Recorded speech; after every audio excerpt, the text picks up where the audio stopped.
জয় মা তারা। আশা করি তারা মায়ের কৃপায় ভালোই আছেন। আমিও তারা মায়ের কৃপায় ভালো আছি। চলুন আর কথা না বাড়িয়ে বরং মায়ের মূল মন্দির থেকে ঘুরে আসি। গ্রীষ্মের উত্তপ্ত দাবদাহ, তবুও মায়ের কাছে এলে অপূর্ব স্নিগ্ধ অনুভূতি মনের ভিতরকে ঠান্ডা করে দেয়। মনের ভিতর থাকে অপূর্ব এক আনন্দময় শিহরণ। তাই তো ভক্তগণ এই কামনা নিয়ে আসে, মা গো আনন্দময়ী নিরানন্দ করুণা।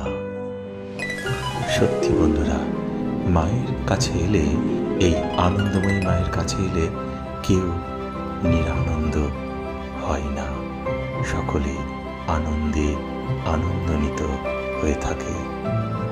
তাই সবশেষে বলি জয়।